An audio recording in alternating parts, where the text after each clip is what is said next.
4, 3, 2, 1. Here we go. Hello, everyone. This is CC Schatz, and you're listening to WGSN-DB Going Solo Network. And we have the Going Solo Veterans Show on today. And I have a special guest with me today, my dad. Hey, Dad. Yeah, I'm here. I'm here.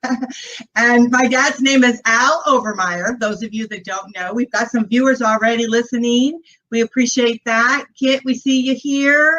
And let's see who else we have. We have, if I can bring it up. Okay, we have another gentleman there.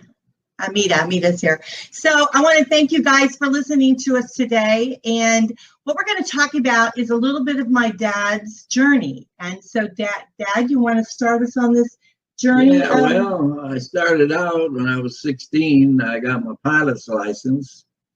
And I went up to as far as a commercial license. And I think it was 1948 is when I soloed. I soloed in an old airplane, an old Veronica. Well, I wasn't old then. It was brand new. My dad owned the airport, and he had 15 airplanes in Mishawaka, Indiana. And that's what happened to me there. And then I finally got drafted into the Korean War. Tell us a little bit, Dad, about when you first started flying, some of the things that you did. Oh, geez. Yeah, just so we get a flavor of your personality. Oh, well, the day I soloed, it was on my birthday. And we went out the end of the field and we hopped around the field. My dad showed me everything to do. We climbed at 400 feet, turned left, another 100 feet, turned left again. He told me everything to do. So I come around, I landed, and he says, "Son, can you make it?" Hell yeah. So he got out, slammed the door, and I popped the gun to it, and away I went. I took that baby off, and you know, the airplane even felt heavy, and he was telling me every move to make, and I turned around and looked behind me because I was flying out of the front. He was sitting in the back with a tandem type airplane. And he told me every move to make. And he wasn't in the airplane because I turned around and looked. And the airplane even felt heavy. And I come around, I land perfect landing. I turned around there and he waved me on. So I took off again. No, the airplane felt light. And he wasn't talking to me then. I was on my own. But I made it all right. I come around again. I bounced that son of a gun 50 feet in the air. And but after that, I made perfect landings. But that first time around by myself, he told me every move to make. And I'm telling you. And he wasn't even in the plane. He wasn't even in. He was down on the ground. Because I turned around, I looked. And he wasn't there. But just things like that happen, you know. And I got drafted into actually it was the 101st Airborne in Breckenridge, Kentucky is where I took my training. I was in 101st Airborne. And I took 6 weeks of training. I come home for actually a weekend, and they sent me right to Korea. And I was to Korea for 3 years. And that was back in 1953. Back in 1953, that's right. You were about 20 years old then, huh? Yeah, something like that, 20, 21. Yeah. I think I turned 21 in a foxhole. But anyhow, I made, I don't know, 15, 20 jumps behind the enemy lines. And then I got caught in a tree and broke my leg. And so they wouldn't let me jump no more. So about 2 weeks went by and the company commander come to me and say, "Hey, Al, I see you got a pilot's license." And I said, "Yeah, I got one." He said, "I want to show you some airplanes over here." And so he took me over to about 5 or 6. There was a Cub and a Veronica, Taylor Craft. I suppose you don't know what I'm talking about, but they was old there. Well, not old at the time. But he asked me, he said, what one of them can you fly? And I said, "Well, I can fly them all." I said, "Well, just pick out one." So he picked out one, and I took him around the field and come back, and he says, "I'll be damned." I said, you want to fly another one? He said, no, I believe you. So anyhow, I started a good deal. I started taking, I had a guy sitting behind me, and I was taking pictures. We'd fly in just treetop high behind the enemy lines. And we got a lot of ground fire up through the wings and stuff, you know, and we had a big sheet of iron we was sitting on so they didn't shoot us in the rear. But anyhow, I did that for about a month. Then he come to me and said, yeah, I got another job for you. I said, what's this? He said, you're going to start picking up down pilots. Well, that was a little hairy there, but I didn't. And by God, you know, I got shot down twice doing that. But I made it back to my lines and landed the airplane. Didn't hurt the airplane at all. Just what happened, the ground fire hit a cylinder. They was all Lycoming motors, 6 cylinders. If anybody knows airplanes, they know what I'm talking about. And I made it back to my lines, and the guy was happy behind me. But I had quite a time in the service, I'll tell you. And then there was a few times you got in trouble, huh? Yeah, you know, I drank a little and fought a little. I made sergeant 3 times. I was supposed to have been sergeant when I got out, but for some reason my paperwork got all screwed up, and I come out as a private. But few things I did there, I didn't get.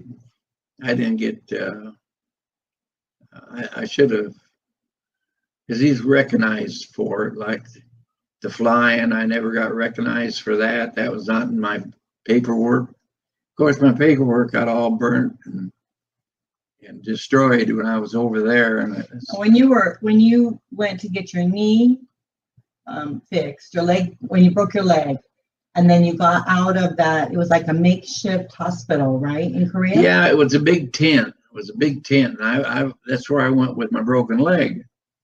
And all my records, they had an office in there. And all my records at that time was in there, along with a whole bunch of people. Well, one day I was off probably 200 yards from the hospital, and they come over and they bombed it and just took killed everybody in it. All the records were gone. The records so much as the people. Yeah. I mean, poor guys in their beds, you know, and it was just a shame. I don't know how many people it was, but they had a big red flag on top of that. They knew what they was bombing. They went right ahead and bombed the hospital. Yeah, it's a shame. But tell us a little bit about when you used to go on your breaks. Like you would have a break. You went to, where'd you go? Didn't you go somewhere that you were telling me? Yeah, I got 2 30-day leaves. I went to Tokyo, and I stayed in the Ernie Pyle Theater. Any veterans out there that was in Korea or Japan will know the Ernie Pyle Theater. It was beautiful, and everything was free. All of our lodging, all of our food. And if we would go out at that time, you know, that was in Korea. I didn't want too long after World War II, you know. And the Japanese really didn't care much for us, and we had to go out with at least 2 people. They didn't want us to go out single. Mm-hmm. And we always carried guns. We always had a .45 on us. And but most of the people were kind of nice, but the older people, they wasn't too good. Yeah. But let me tell you something, which I know if there's any Korean veterans, something that sticks in my mind really bad. And I know if there's any Korean veterans, they'll know what I'm talking about. It makes me kind of, excuse me, but you'd see a woman coming at you with a little kid about so high. And about time you got maybe 25, 50 feet, she'd bend over and that kid would jump out of her back and there'd be a machine gun there. And he'd start mowing us down. I'll never forget that. It killed a lot of my friends. I'll never forget that.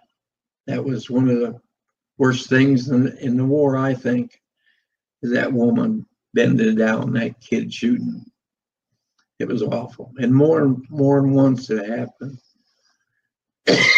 And it really bothers me. It really bothers me to have a woman do that and a kid, because you know you're gonna shoot him. Mm-hmm.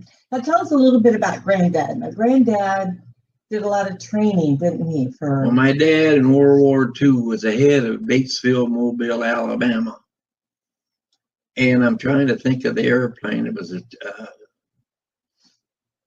two wings. It was all painted yellow. Damn, I'm getting old, I guess. But I can't think of the name of the airplane. But he was a head instructor there. And because they needed pilots bad. They needed pilots in World War II. And he was a good instructor, but he was in charge of the instructors.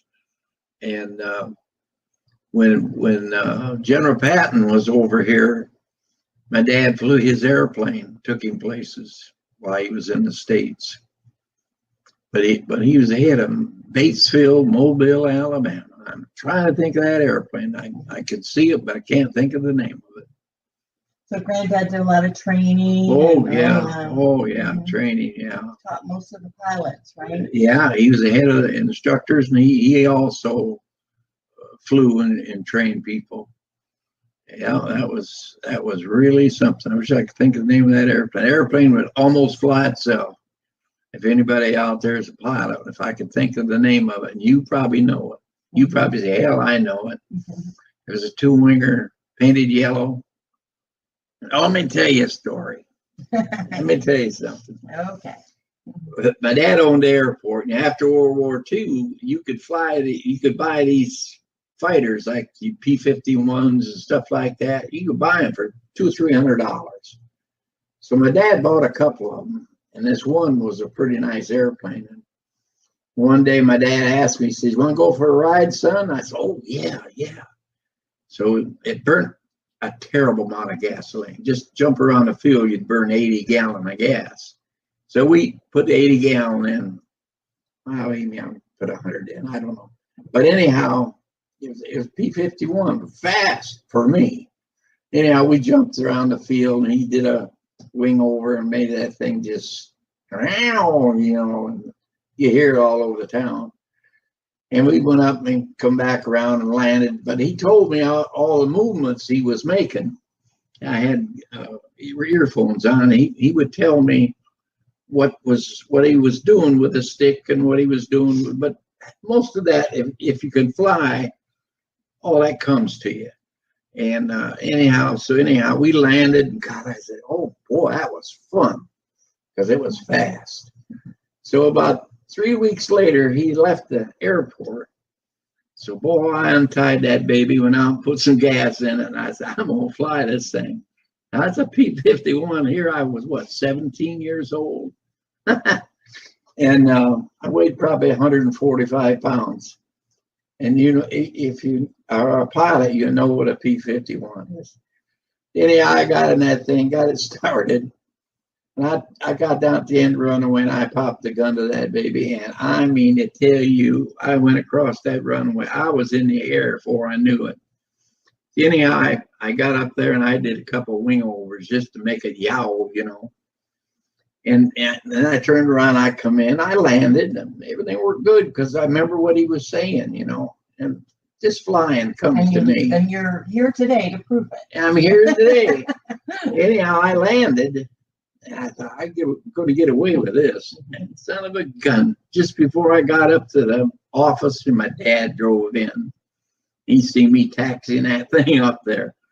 And he just shook his head. Didn't say nothing. He just shook his head.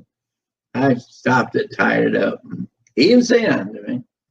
But that next Sunday, we had quite a few instructors. He had, I think, 5-6 instructors who worked at the airport. And it was probably 20-30 guys come out there. Because after World War II, that GI Bill went where you could learn how to fly. And he had a lot of. And he was telling them guys, he said, "See that goddamn fighter plane over there?" He said, "My son flew with that by himself." It was funny. Yeah. And yeah, he bragged about that.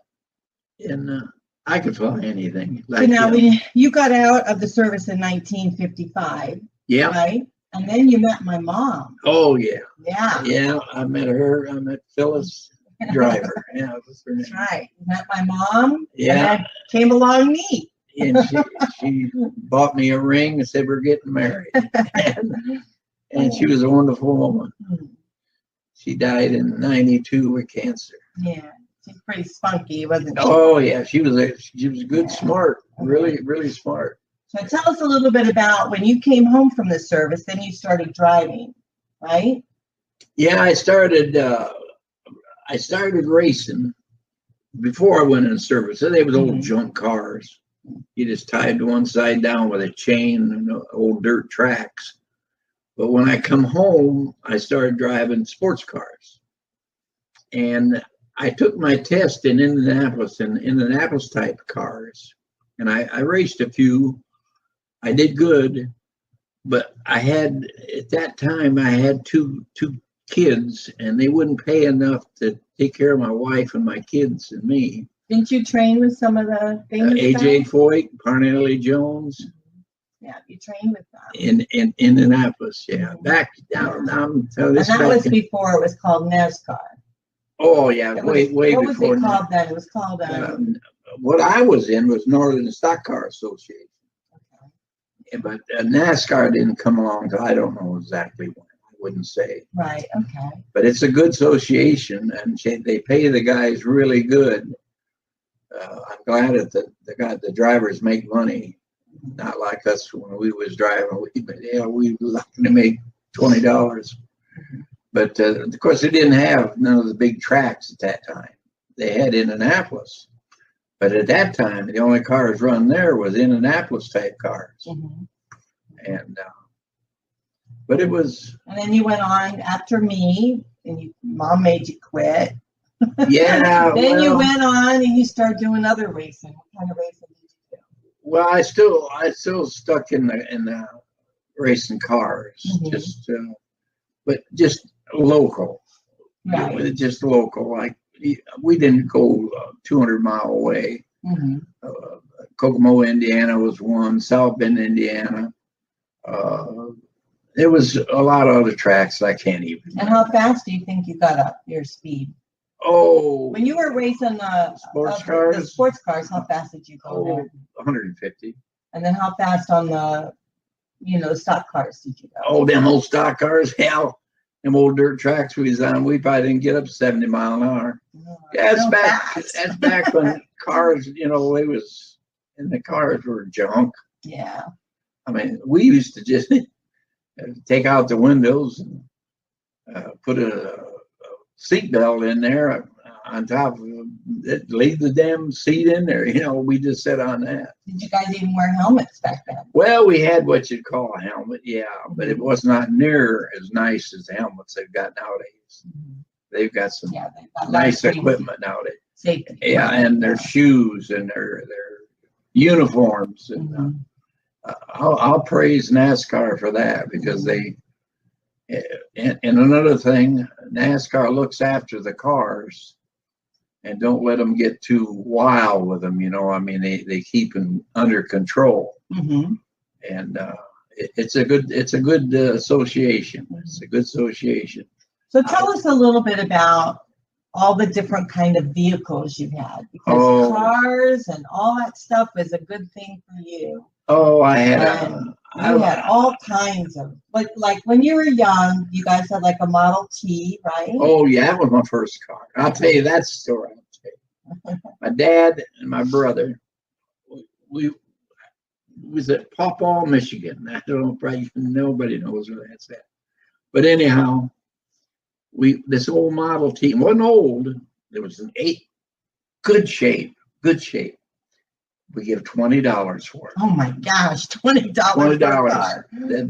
The old man had died, and the lady was there, and she was in a rocking chair, rocking like this. And my brother, I don't know if anybody knows, he had a spark on one side and an auxiliary on this side.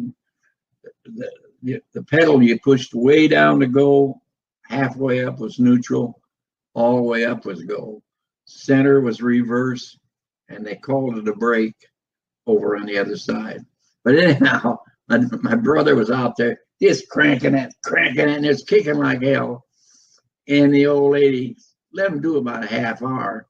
And she says, boys, let me tell you something. I don't want to tell you how to start that car, but Dad always put his heel on that little button there between your legs and started right off. My dad said, you mean it's got electric starter? She said, yeah, push that button. So anyhow, he pushed that button and started right up. That was funny. She laughed. Yeah, she must have been as old as me. But anyway, that was a good one. That was really good. So your first car was a Model T. Then you promoted to what? Model A. Model A. I had a Model A Roadster, 1929, black, rumble seat, top laid down. Nice car. Model A was a nice car. Then I don't know what I went to after that. I think I had a 37 Ford or 39 Ford. But I've had nice. Well, I know when I was growing up, we had station wagons. Yeah, we had station wagon. And then I went in, I'm going to tell you a story here. Me and my dad went and bought, I got a 250 Honda, and he had a 160. We had him for, I don't know, about a year, I guess. Well, I graduated to a Harley Electric Glide. Y'all know what that is. And anyhow, I was polishing my Electric Glide there in my garage, and the neighbor across the lake come over, and he said, what you going to do with that old Honda there? I said, that ain't old. It's only a year old. He says, I got something I'll trade you for. And I said, what's that? He said, I'll be back. He come back, he had a 1955 Jaguar, two-seater. The seats are the fenders that come way back, worth a lot of money. Dummy, I'm dumb. Anyhow, he come in there and he says, I'll trade you my Jaguar for that motorcycle. So I said, you got the title? He says, yep. So I went in and got my title. We traded. The only thing I had to do, the car had been restored. The only thing I had to do was bolt the front bumper on it. He had the bumper. And I bolted the front bumper on, and I drove that thing. It was a beautiful car. Beautiful. And I kept it for I don't know how long. But I had so many toys that my wife, she made me sell it. And I forget what I bought after that. I remember there was a car I went with you, and I had to shimmy into the back seat. Oh, that was a MGB. Yeah. I had a full race Corvette engine in it. So you know what that thing was. That was a bullet. There's a full race Corvette engine in that MG. And the only thing you could tell, it had a little Mach 1 thing on the hood. And it had two exhaust pipes about that big coming out the rear. And I put quiet mufflers on it, so it wouldn't make a lot of noise. And I was in I think it was Titusville. We was over there. I was driving truck, and we was working at submarine base. And these kids pulled up beside of me, and I had my son in there at the time. He was real little. And the girl kind of laughed at me and wanted to know if that car would get up to 30 miles an hour. I said, yeah, it'll get 30. And we were sitting side by side, and they took off just burning rubber, going like the wind. And so anyhow, I got to the next red light, and I said, boy, that thing's fast, ain't it? And I couldn't get going now until I got about 40 miles an hour, because I just left them little thin tires, skinny tires on there, So anyway, the next red light, we took off. They got about 2 car lengths ahead of me. I got up to 50, and I let that son of a gun go. I passed them like they were standing still. And we went on down to about 2 red lights before I got stopped. And we pulled into a shopping center, and the kid says, "What in the heck have you got in that?" I said, "A 4-cylinder." He said, "You ain't either." He said, "I got everything I can do to this, the Firebird." Yeah, Firebird. And I opened up the hood, and he looked in there. Holy man! He said, "How'd you get that in there?" I said, "Actually, I bought it like this. I traded a damn boat for it." And he says, "Wow." He said, "That thing's fast, isn't it?" And I said, "I really don't know how fast it'll go." I said, "But I can't get going until I get about 50 because of the tires, the little skinny tires." And he says, "Man, you passed me like I was sitting still and I was doing 90. He said, you had to be doing 130. I said, "I could have been." I said, "I have no idea. The speedometer goes up to 80. And so you've lived a very full life with a lot of excitement, huh? ain't nothing I ain't tried. I know you had some boats. You did some boating and. When I quit race carring, I asked my wife what she wanted to do. She said, "I want a boat." I said, "What kind of boat do you want?" "Big boat." I said, "Well, how big a boat?" She's at least 50 foot. I said, "Whoa, that's a big boat." So anyhow, we was living in, what the hell was that place? Edwardsburg. And I manufactured travel trailers and truck campers. I'd had it for quite a few years, making good money. And anyhow, so I told her, I said, "Well, let's go looking for something." We found an old, I think the year was 41. It was a 41 Chris Craft cabin boat, a double plank, and you boaters know what I'm talking about. Double plank, the teak decks, and in the cabin, as you come on a lounge on the back, then you go down into a cabin. It was beautiful, all stainless steel kitchen. It was beautiful. So I told the guy, I said, "We want it, we'll buy it." Well, that day we looked at the boat. We just had a pair of shorts on, dressed like bums. And I had the oldest truck that I had in the company we was driving because I liked it. And I said, "I'll be back tomorrow with the money to pay for it." He says, "Okay." So we come back the next day, dressed up, and I had a new Country Squire station wagon. We was driving that, and we walked in. I told him, I said, "How come you got that boat out there?" And I said, I reached in my pocket. I pulled out a wad of money, and I said, "Here, I'm going to pay you for it." Holy Christ, he got on the telephone. He got guys out, and they got that thing out, and it was beautiful. I think it was her that got up on it when we first looked at it, and me? I think it was you because you was the oldest one. Yeah. And I'm almost positive you're the one that got up there. And you pulled the dirt back, and you said, "Dad, this thing is beautiful." And it was. When they got it out there and washed it up, it was in a divorce deal. Yeah, what happens in divorce? Yeah. And there was an old man that worked there, and he told me, Al, he says, "I start this motor once a month." He says, "So don't worry about it." Let me tell you this. Now, boater know what I'm talking about. Double plank boat, been setting for years. You know what I'm talking about. I got in there and looked down in there. It had cracks. It had cracks that far, like that.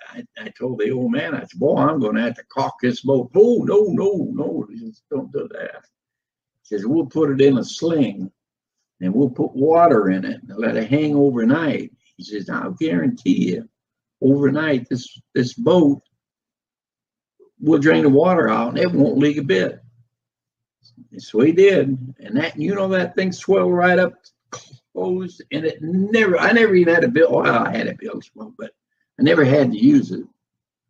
And it was in 1941. And that year was probably, well, she was born in 56. Don't be telling Dad how old I am. Maybe it wasn't. Could have been the neighbor girl. Yeah. We're also on Instagram. Hey, Instagram. Thank you so much for joining us. We've been trying to hit the waves. We love you. Thank you for joining us here. Dad's telling us a little bit about his life, his journey. being in the service and then out of the service. Also gave away my age, but we'll just erase those numbers. But but a lot of fun. You've come a long ways from that 21-year-old in a foxhole, right? 86. Yeah, 86. And so you're doing pretty good now. So anything you want to say as we close up the show, Dad? No, just, how I got to be 86? Uh-oh, here we go. Eating everything I'm supposed to. And he doesn't eat anything green. Oh, nothing green. Nothing green. Nothing green. But it's amazing. Well, this is our show here today on WGSN-DB Going Solo Network. You're listening to the Going Solo Veteran Show. I hope you enjoyed it with my dad, telling you a little bit about his journey while he was in the service, and also his journey as he grew up from a young boy of 18 flying planes and going into buying boats and when I was born. So I hope you enjoyed the show. We like these real stories, these real journeys. And if you'd like to share your journey with us on Going Solo Veterans, we would love to have you. So all you have to do is reach out to us. Send me an email on goingsolonetwork@gmail.com or reach out to me on Facebook. We're all over the place. We've got our WGSN-DB Going Solo Network Facebook page. We're on YouTube. We're on Pinterest. We're on just anything, you name it. We're on it. We're on speaker. So just, listen to this rebroadcast. It's a lot of fun. It was a lot of fun doing this show tonight. I hope you enjoyed it as much as I did. Thank you. Okay. All right. Bye, guys.